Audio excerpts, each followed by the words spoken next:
Hi சகோஸ், எல்லாருக்கும் வணக்கம். வாங்க கதைக்குள்ளே போகலாம். மல்லிகைப்பூவின் வாசனையும் அந்த சிறிய பானிபூரி கடையின் காரமும் ஆதியின் மனதில் இருந்த இறுக்கத்தை முழுமையாக துளைத்தெறிந்திருந்தது. வண்டி இப்போது மெல்ல கடற்கரை சாலையை நோக்கி திரும்பியது. ஆதி எப்போதுமே சொகுசு ரெசார்ட்களுக்கும் ஆளரவரமற்ற பிரைவேட் பீச்களுக்கும் தான் சென்றிருக்கிறான்.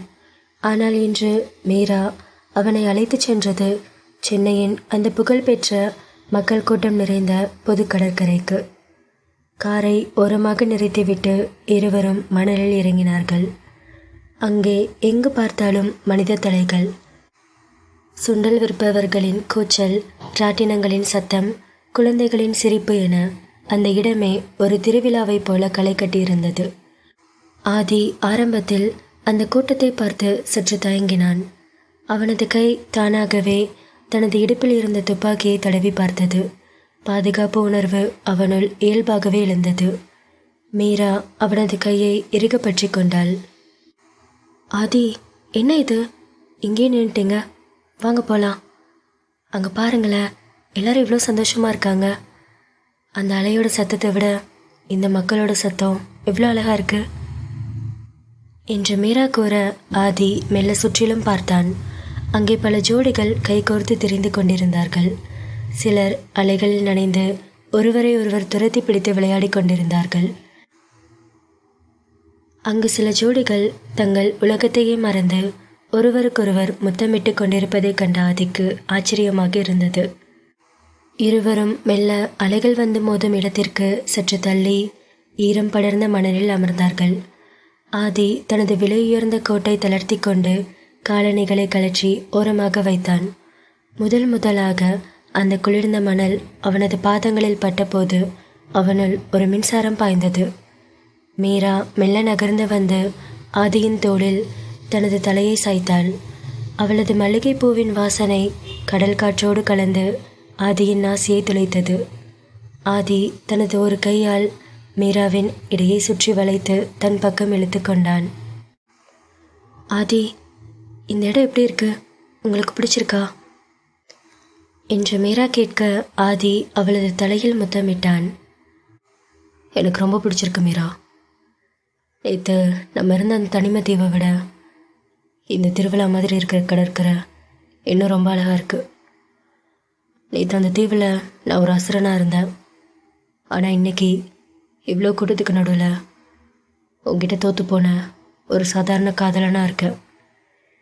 இந்த மணலில் உட்காந்துக்கிட்டு நீ என் தோளில் இருக்கிற இந்த நிமிஷம் எனக்கு கோடிக்கணக்கான பிஸ்னஸை விட பெரிய சந்தோஷத்தை கொடுக்குது என்று ஆதி கூற மீரா ஆதியை பார்த்து அழகாக சிரித்தாள். கடல் அலைகள் ஆக்ரோஷமாக வந்து கரையை முட்டி செல்ல அந்த சத்தத்திற்கு நடுவே ஆதி மீராவின் முகத்தை நிமிர்த்தினான். நிலவின் ஒளி கடலில் பட்டு தெறிக்க அந்த வெளிச்சத்தில் மீராவின் கண்கள் ஈரமாக மின்னின. ஏ மீரா, உன்னை இப்படி பார்க்கும்போது எனக்கு ஒன்று தோணுது. என்னங்க? என்ன தோணுது? அது இந்த ரோடு, இந்த பீச்சு, சுற்றி இருக்கிற கூட்டம் எதுவுமே பார்க்காம இப்போவே உன்னை ஒரு கிஸ் பண்ணிக்கணும்னு தோணுது என்று ஆதி கூற மீரா வெட்கத்தில் சிவந்து அவனது மார்பில் முகம் புதைத்தாள். ஆதி, இது பப்ளிக் பிளேஸ், கொஞ்சம் அடங்குங்க அசுரன் சார், எல்லாரும் நம்மளையே பார்க்குறாங்க என்று மீரா குறும்புத்தனமாக கூற ஆதி அவளை இன்னும் இறுக்கமாக அணைத்து கொண்டான். அவனது கைகள் அவளின் முதுகின் வளைவுகளை சேலையின் மேலேயே இரகசியமாக வருடின. அந்த பொது இடத்தின் பரபரப்பிற்கு நடுவே அவர்கள் இருவருக்கும் மட்டும் தனி உலகம் உருவானது. கடற்கரை மணலில் ஆதியும் மீராவும் அந்த தனிமை கலந்த பொதுவெளியில் அமர்ந்திருக்க கடல் அலைகள் அவர்களின் கால்களை தீண்டிச் செல்ல அப்போது தள்ளாடும் நடையுடன் ஒரு முதிய பாட்டி அவர்கள் அருகே வந்தாள். அவரது கையில் ஒரு பழைய ஜோசிய புத்தகம் இருந்தது. அவரது கண்கள் முதிர்ச்சியுடனும் எதையோ ஊடுருவி பார்ப்பது போலவும் இருந்தன. பாட்டி, என்ன வேணும் உங்களுக்கு? எதுக்காக எங்களை அப்படி பார்க்குறீங்க? அது ஒன்றும் இல்லைம்மா, உங்கள் ஜோடி பொறுத்தோ பிரமாதமாக இருக்குது, என் கண்ணே பற்றும் போல. அப்படியே ஒரு ஜோசியம் பார்த்துக்கிறீங்களா? உங்கள் கைரேகையில் தான் உங்கள் தலையெழுத்தே ஒளிஞ்சிருக்கு. பாட்டி பார்த்து சொல்லட்டுமா என்று அவர் கூற ஆதி ஒரு கணம் எரிச்சல் அடைந்தான். அவன் எப்போதுமே தன் கையில் இருக்கும் துப்பாக்கியையும் தன் அதிகாரத்தையும் தான் நம்புவான். இப்படிப்பட்ட விஷயங்களில் அவனுக்கு துளி கூட நம்பிக்கை இல்லை. மீரா ஆதியை ஏக்கமாக பார்த்தாள். ஆதி, நம்ம 2 பேரும் ஜோசியை பார்த்துக்கலாமா? பைத்தியமாடி நீ. இங்கே பாருங்க பாட்டி, எனக்கு இதெல்லாம் பிடிக்காது. ஏதோ காசு வேணும்னா கேட்டு வாங்கிட்டு இங்கேருந்து கிளம்புங்க என்று ஆதி அலட்சியமாக கூற மீரா உடனே ஆதியின் கையை பிடித்து தடுத்தாள். அவளது கண்களில் ஒருவித ஆர்வம் மின்னியது. ஆதி ப்ளீஸ், பாட்டி பாவம், அவங்க ஆசையாக கேட்குறாங்கல்ல, எனக்கும் பார்க்கணுன்னு ரொம்ப ஆசையாக இருக்குது. ப்ளீஸ் எனக்காக. பைத்தியக்காரி, நான் சொல்கிறது உனக்கு புரியலையாடி? ஆதி ப்ளீஸுங்க, எனக்கு ரொம்ப ஆசையாக இருக்குது. ஒரு 5 நிமிஷம் தானே?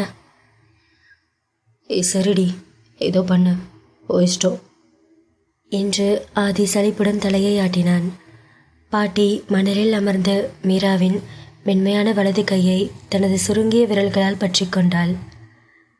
அவளது கைரேகைகளை உற்று பார்த்த அந்த பாட்டியின் முகத்தில் ஒரு மெல்லிய புன்னகை அரும்பியது. அடடா, என்ன ஒரு அழகான கைராசி! மகாலட்சுமி மாதிரி இருக்கம்மா நீ. உன் மனசு ரொம்ப சுத்தம், கள்ளங்கபடம் இல்லாத மனசு. உன்னை சுற்றி இருக்கிறவங்க எல்லாரும் நல்லா இருக்கணும், சந்தோஷமாக இருக்கணும்னு நினைக்கிறவனி என்று பாட்டி கூற மீரா ஆவலோடு கேட்டாள். அதெல்லாம் இருக்கட்டும் பாட்டி, இறைக்கு என்ன சொல்லுது? சொல்கிறேம்மா, உன் மனசுக்குள்ள ஒரு பெரிய ரகசியம் ஒளிஞ்சிருக்கு. ஒரு பெரிய நெருப்பை உன் நெஞ்சுக்குள்ளேயே சுமந்துட்டுருக்க. அது ஒரு ரகசிய காதல். யாருக்கும் தெரியாமல் ஒரு பெரிய அசுரனை உன் அன்பால் கட்டி போட்டு வச்சிருக்க. அந்த அன்பில் உண்மை இருக்குது, ஆனால் அதில் பயமும் கலந்துருக்கு என்று பாட்டி கூற மீரா அதிர்ச்சியில் ஆதியை பார்த்தாள். ஆதியும் ஒரு நொடி திகைத்து போனான். அந்த பாட்டி சொன்ன ரகசிய காதல் மற்றும் அசுரன் என்ற வார்த்தைகள் அவர்களை அப்படியே தைத்தன. ஐயோ பாட்டி, எப்படி இவ்வளோ கரெக்டாக சொல்கிறீங்க? சரி, வேற என்ன சொல்லுது கைரேகை என்று மீரா ஆர்வத்தில் கேட்க பாட்டியின் குரல் இப்போது கொஞ்சம் கனத்தது. அவர் மீராவின் கையில் இருந்த ஒரு குறிப்பிட்ட ரேகையை தடவினார். உன் சிரிப்புக்கு பின்னாடி ஒரு பெரிய சோகம் இருக்குமா? உனக்கு ரொம்ப பிடிச்ச ஒரு பந்தம், உன்னை கண்ணில் வச்சு பார்த்துக்கிட்ட ஒரு உயிர் இப்போ உன் கூட இல்லை. உன்னை தவிக்க விட்டுட்டு அந்த ஜீவன் தூரமாக போயிடுச்சு என்று பாட்டி கூற மீராவின் கண்கள் சட்டென்று கலங்கின. அவளது அப்பாவின் முகம் கண்முன் வந்து சென்றது. அந்த பாட்டி நேரடியாக அப்பா என்று சொல்லாவிட்டாலும் அந்த பிரிவின் வழியை சரியாக சொன்னது மீராவை உடைத்தது. மீரா தழுத்தழுத்த குரலில், பாட்டி, அவர் மறுபடியும் வருவாரா? போன உயிர் வராது கண்ணு. ஆனால் அந்த பந்தம் விட்டுட்டு போன இடத்த சரி பண்ண இப்போ ஒருத்தவன் கூடவே இருக்கான். உன் வாழ்க்கையோட இருட்ட விரட்ட வந்த வெளிச்சந்தான் அவன் என்று கூறியபடி பாட்டி ஆதியை பார்த்தார். ஆதி இன்னும் மௌனமாகவே இருந்தான். ஆனால் அவனது பார்வையில் ஒரு ஆர்வம் லேசாக தெரிந்தது. டே தம்பி, நீ இந்த பொண்ணை பத்திரமா பார்த்துக்கோ. நீ ஒரு முரடன்தான், ஆனால் இவன் முன்னாடி நீ வெறும் மண்ணு தான். இந்த பொண்ணு உன் வாழ்க்கையே மாற்ற வந்த தேவதை மாதிரி. இவளை விட்டுறாத, எப்போவுமே உன் பக்கத்தில் கெட்டியாக பிடிச்சி வச்சுக்கோ என்று கூற மீரா கண்ணீருக்கு நடுவே சிரித்து விட்டாள். மீராவின் கையை பார்த்து அந்த பாட்டி சொன்ன உண்மைகள் ஆதியின் மனதிற்குள் ஒரு மெல்லிய சலனத்தை ஏற்படுத்தியிருந்தது. மீரா தனது கண்களை துடைத்து கொண்டு ஆதியின் கையை ஆவலோடு இழுத்தாள். ஆதி, இப்போ உங்கள் கை காட்டுங்க. பாட்டி, இவர் கைரேகையை பார்த்து எப்படி இருக்குன்னு சொல்லுங்க என்று மீரா கூற ஆதி தனது கையை பின்னுக்கு இழுத்து கொண்டான். அவனது முகத்தில் ஒரு விதமான தயக்கம் இருந்தது. வேணாண்டி, இதெல்லாம் எனக்கு பிடிக்காது. இங்கே பாரு, என் வாழ்க்கையில் என்ன நடக்கும், எப்படி நடக்கும், எல்லாத்தையும் டிசைட் பண்ணுறது நான் மட்டும்தான். அதை விட்டுட்டு ஒருத்தங்க என் கைரேகையை பார்த்து சொல்கிறதெல்லாம் என்னால் ஏற்றுக்க முடியாது.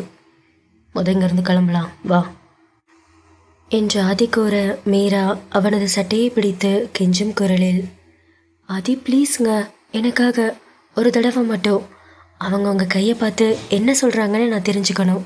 ப்ளீஸ் ப்ளீஸ் ப்ளீஸ் எனக்காக என்று மீரா கெஞ்சி கேட்டாள். மீராவின் அந்த பிடிவாதத்திற்கு முன்னால் ஆதியின் அசுரத்தனம் எப்போதுமே மண்டியிட்டு விடும். அவன் ஒரு பெருமூச்சு விட்டு தனது அகலமான தழும்புகள் நிறைந்த வலந்த கையை அந்த பாட்டியின் முன்னால் நீட்டினான். பாட்டி ஆதியின் கையை பார்த்ததுமே ஒரு கணம் திடுக்கிட்டு போனார். அவளது சுருங்கிய விரல்கள் ஆதியின் உள்ளங்கையில் இருந்த தழும்புகளை தடவின. பாட்டியின் முகம் யோசனையில் ஆழ்ந்தது. என்னப்பா இது, உன் கைரேகை இவ்வளோ மர்மமாக இருக்கு. அது மட்டும் இல்லை, உன் கையில் அவ்வளோ ரத்தம் தெரியுது. இந்த கை அத்தனை உயிரை காவு வாங்கியிருக்கு. ஏன்பா, நீ எதுவும் கசாப் கடையில் வேலை பார்க்குறியா? ஏகப்பட்ட ஜீவனோட ரத்தம் உன் கையில் படிஞ்சிருக்கே என்று பாட்டி மிகவும் வெள்ளந்தியாக கேட்க, அந்த வார்த்தையை கேட்டு மீரா சத்தமாக சிரித்து விட்டாள். ஆதிக்கு ஒரு நிமிடம் என்ன சொல்வதென்று தெரியவில்லை. அவன் ஒரு ரவுடி. தனது கையில் படிந்திருப்பது கசாப்பு கடை ரத்தம் அல்ல, அவனது எதிரிகளின் ரத்தம் என்பதை அந்த பாட்டி அறியவில்லை. ஆதி மீராவை முறைத்து பார்த்துவிட்டு பாட்டியிடம், ஆமாம் பாட்டி, நான் ஒரு பெரிய கசாப் கடையில் தான் வேலை பார்க்குறேன். அங்கே நிறையா பேரை வெட்டியிருக்கேன். சரி, இப்போ சொல்லுங்கள், என் கை என்ன சொல்லுது என்று ஆதி கூற, பாட்டி அவனது கிண்டலை புரிந்து கொள்ளாமல் மீண்டும் ரேகைகளை உற்று பார்த்தாள். இப்போது அவளது குரலில் ஒரு விதமான மரியாதை கலந்திருந்தது. இல்லை தம்பி, விளாடாத. உன் கை ரேகை ஒரு சாதாரண மனுஷனோட ரேகையே இல்லை. நீ ஒரு ராஜா. காட்டுக்கு சிங்கம் எப்படியோ அதே மாதிரி உன் கூட்டத்துக்கு நீ தான் தலைவன். உன் ஒரு சொல்லுக்கு ஊரே கட்டுப்பட்டு நிற்கும். உனக்கு ஏகப்பட்ட ஆபத்துங்க வருது. உன்னை சுற்றி பகைவனுங்க வலை விரித்து நிற்கிறாங்க. ஆனால் அவனுங்கெல்லாம் உன் கால் தூசிக்கு சமம். நீ ஒரு தடவை கர்ஜிச்சா போதும், எல்லாம் சிதறி ஓடிரும் என்று பாட்டி கூற, ஆதிக்கும் மனத்திற்குள் ஒரு பெருமிதம் இருந்தாலும் அவன் முகத்தில் அதை காட்டிக்கொள்ளவில்லை. ஆனால் தம்பி, நீ ஒரு பெரிய பாரத்தை உன் மனசுக்குள்ளே வச்சிருக்க. உன் உயிர் நண்பன், உனக்கு எல்லாமே அவன்தான். ஆனால் அவங்கிட்டேயே ஒரு பெரிய உண்மையை மறைச்சிட்ருக்க. உன் காதலுக்கும் நட்புக்கும் நடுவில் நீ ஒரு பெரிய போராட்டத்தையே நடத்திட்டுருக்க என்று பாட்டி கூறியதை கேட்ட ஆதி சற்று நிமிர்ந்தான். அவனது கண்கள் பாட்டியை ஊடுருவின. என்ன இது, விஸ்வா பற்றி இந்த பாட்டிக்கு எப்படி தெரியும் என்ற ஒரு திகைப்பு அவன் மனதிற்குள் எழுந்தது. பாட்டியின் முகம் திடீரென்று கவலை தோய்ந்ததாக மாறியது. அவர் குரல் தாழ்ந்து ஒரு மர்மமான துணியில் ஒலிக்கத் தொடங்கியது. ஆதியின் கையை அவர் மிக இறுக்கமாக பற்றி கொண்டார். ஆனால் தம்பி, உன் ஜாதகத்தில் ஒரு பெரிய கண்டம் தெரியுது. இன்னும் கொஞ்ச நாளில் நீ எதை மறைக்கணும்னு நினைக்கிறையோ அந்த ரகசியம் வெளியே வரும். அன்னைக்கு உன் வாழ்க்கையே தலைகீழாக மாறும். நீ எதை ஒன்றதுன்னு நினச்சி இவ்வளோ காலம் வாழ்ந்தையோ அந்த பதவி, அந்த அதிகாரம், உன்னை சுற்றி இருக்கிறவங்க எல்லாரும் உன்னை விட்டு போயிடுவாங்க. நீ அனாதையாக நிற்க வேண்டியிருக்கும் என்று அந்த பாட்டி கூறியதை கேட்ட ஆதிக்கு ஒரு கணம் இதயம் நின்று துடித்தது போல இருந்தது. அவனது முகம் அதிர்ச்சியில் உறைந்தது. மீரா இதை கேட்டதும் ஆதியின் கையை இன்னும் பலமாக பிடித்து கொண்டாள். அவளது முகத்தில் இருந்த சிரிப்பு மறைந்து ஒரு பெரிய பயம் தொற்றிக் கொண்டது. பாட்டி, என்ன சொல்கிறீங்க? ஏன் எல்லாரும் விட்டுட்டு போயிடுவாங்க? அப்படி இவர் என்ன பாவம் பண்ணாரு என்று மீரா கேட்க, பாட்டி ஆதியின் கண்களை நேராக பார்த்து, பாவம் புண்ணியம்லாம் எனக்கு தெரியாது. ஆனால் மறைக்கப்பட்ட உண்மை ஒரு நாள் வெளிச்சத்துக்கு வரும்போது அது எல்லாத்தையும் அழிச்சிட்டு தான் போகும். தம்பி, நீ ஒரு பெரிய முடிவு எடுக்க வேண்டிய நேரம் வரும். அன்னைக்கு உன் காதலா இல்லை உன் நட்பா எது முக்கியம்னு நீயே முடிவு பண்ணணும். ஆனால் நீ எதை தேர்ந்தெடுத்தாலும் ஒரு பெரிய இழப்பு உனக்கு காத்துட்ருக்கு என்று பாட்டி சொன்ன அந்த மர்மமான எச்சரிக்கை அவர்களின் இதயத்தில் ஒரு இடியை போல இறங்கியது. எல்லாம் உன்னை விட்டு போகும் என்ற அந்த வார்த்தைகள் அவளை நிலைகுலைய செய்தன.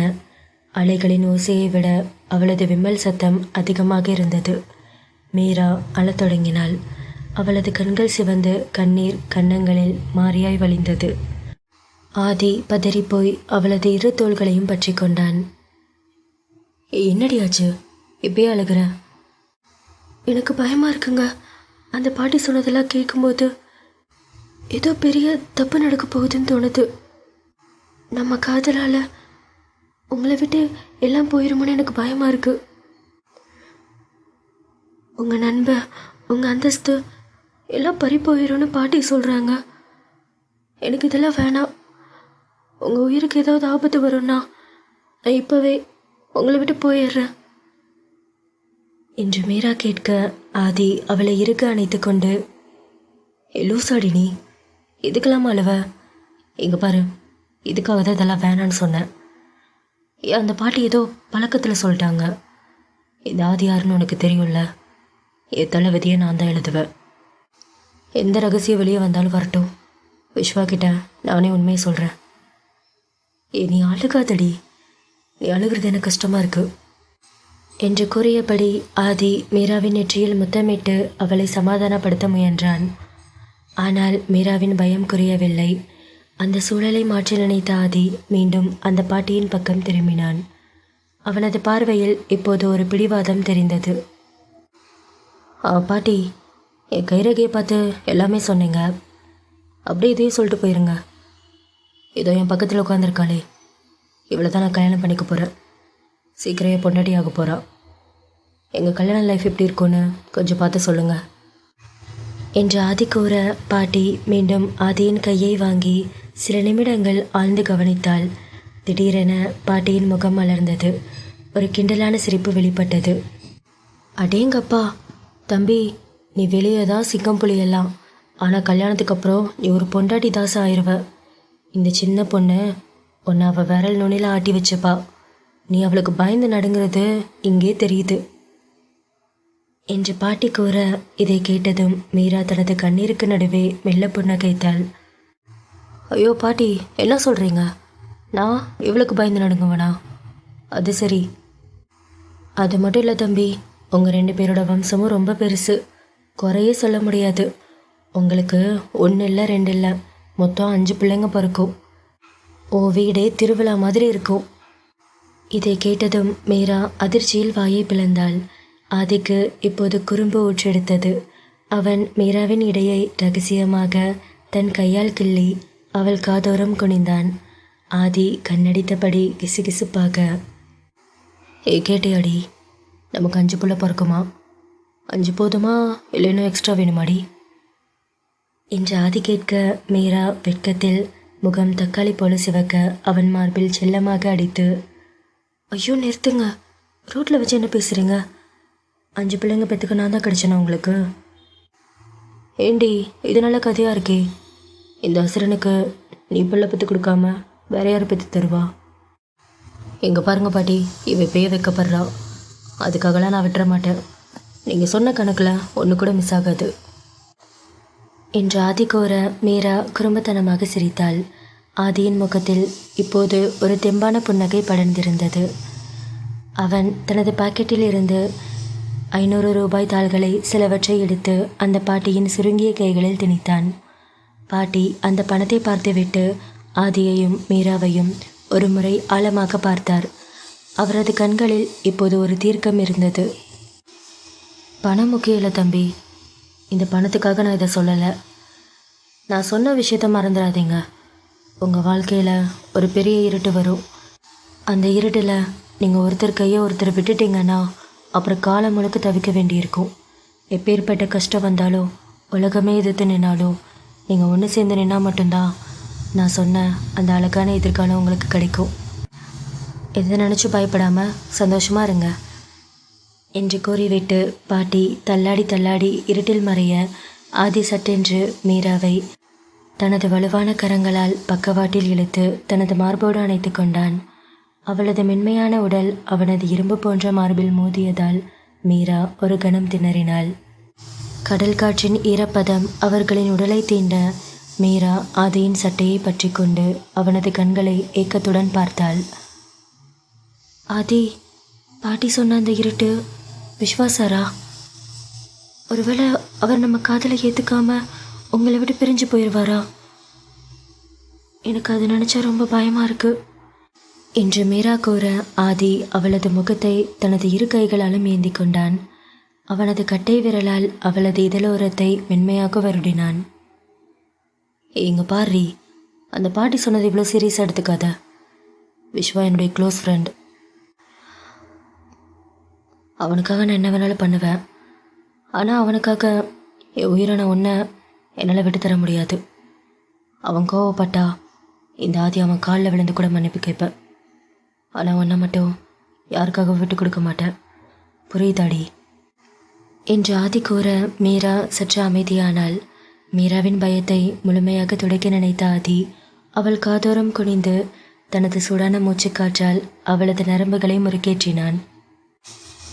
ஏண்டி, பாட்டி சொன்னதை இவ்வளோ சீரியஸ் எடுத்துக்கிட்ட? அவங்க நமக்கு 5 பிள்ளைங்கன்னு சொன்னாங்க. அதையும் சீரியஸ் எடுத்துக்கோ.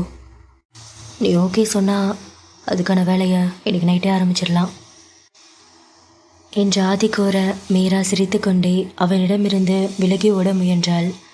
ஆதி அவளை அள்ளி அணைத்து கொண்டான்.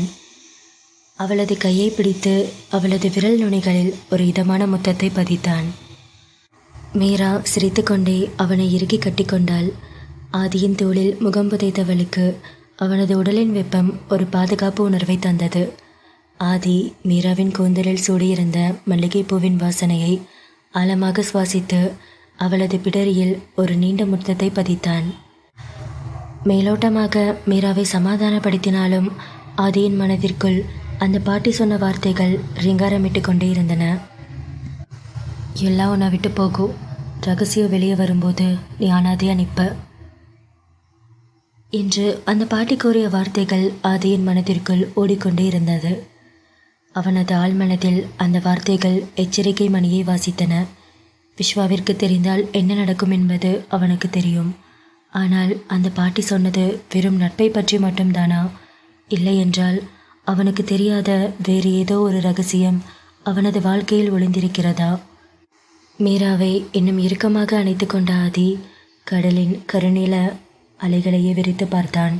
அந்த அமைதிக்கு பின்னால் ஒரு பெரும் புயல் மேன்ஷனில் காத்து கொண்டிருப்பது அவனுக்கு மட்டும் ஏனோ புரிந்தது. இந்த கதையோடைய அடுத்த பாகம் சீக்கிரமே நம்ம சேனலில் வந்துடும். மறக்காமல் சேனலை சப்ஸ்கிரைப் பண்ணிக்கோங்க. கதையை பற்றின உங்கள் கருத்துக்களை கமெண்ட்டில் சொல்லுங்கள். கதை பிடிச்சிருந்துச்சுன்னா வீடியோக்கு மறக்காமல் ஒரு லைக் பண்ணிக்கோங்க.